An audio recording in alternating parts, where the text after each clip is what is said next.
Hello guys, high ভাই, কেমন আছো তোমরা সবাই? তো আশা করি নিশ্চয়ই ভালো আছো। তো সকাল সকাল আজকে আমি ঘুম থেকে ফ্রেশ না হয়ে তোমাদের সাথে ক্যামেরা নিয়ে চলে, তো এখন আমি ব্রাশ করছি। তো ব্রাশ করে দেন ফ্রেশ হয়ে এখন যাবি আমি স্কুলে। তো দেখো আমি হাফ চুল বেঁধে এখন তোমাদের সাথে দেখা করতে এসেছি। তো একেবারে রেডি হয়ে দেখা হচ্ছে। তো আমি একেবারে রেডি হয়ে নিলাম, একেবারে রেডি হয়ে খেয়ে দিয়ে তোমাদের সাথে দেখা হচ্ছে। তো এখন আমি যাব স্কুলে। তো স্কুল থেকে এসে তোমাদের সঙ্গে দেখা হবে।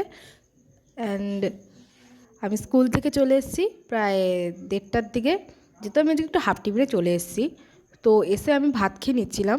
এখানে একটা ভাজা ছিল, আর একটা ছিল উচ্ছে আলুর ঝোল, আর একটা ছিল কাটা মাছের তরকারি। তো সেইটা দিয়ে আমি আমার খাবারটা কমপ্লিট করি। এবং সন্ধ্যাবেলা আমি খেয়ে নিয়েছিলাম একটু ম্যাগি।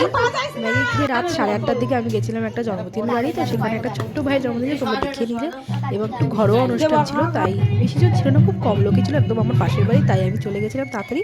তো প্রথমেই ভাত খেতে দিয়ে দিল। তো প্রথমে দিয়ে দিল ভাত, লেবু, ডাল, এখানে টমেটো আর ফুলকপিতে ডাল আছে, আর দিয়েছিল আলু ভাজা। যেটা খেতে ডাল একটা বাঙালির সব থেকে প্রিয় খাবার, তোমরা তো জানোই। তো সেকেন্ড সোসটা আবার চলে এলো চিকেন কষা। হ্যাঁ, একটা চিকেন কষা চলে এলো, আর এটা খেতে দারুণ হয়েছিল গাইস। তো ঘরোয়া অনুষ্ঠান, একদম নর্মালি মেনু ছিল। তো এটা দিয়ে খাচ্ছিলাম, চিকেন কষাটা দিয়ে খেতে খেতে। তো আমি নেক্সট টাইমও নিয়েছি, সেকেন্ড টাইমও চিকেন কষাটা নিলাম, এবং ওটা দিয়ে খাওয়া কমপ্লিট করে তারপর চলে এলো পাঁপড়, টমেটোর চাটনি, আর এখানে চলে এলো ব্যাট পাঁপড়। তো এটা দেখে নিলাম। তো মিষ্টিও ছিল, আমি আর সেটা নিইনি, বেশি কিছু অত খেতে পারবো না, তাই আমি আর মিষ্টিটা নিলাম না। এই ব্যাট পাঁপড়টা দিয়ে খেতে চাটনিটা দারুণ লাগলো।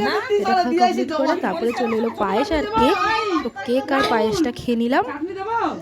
তো তারপর কিছুক্ষণ আইসক্রিম আর চকলেট নিয়ে বাড়ি চলে এলাম। তো গাইস, এখন যাবো আমি ঘুমোতে। যদি তোমাদের আমার এই ভিডিওটা ভালো লেগে থাকে, অবশ্যই লাইক, কমেন্ট, সাবস্ক্রাইব অবশ্যই করে দেবে। তো দেখা হবে নেক্সট কোনো মিনি ব্লগে। তো টাটা।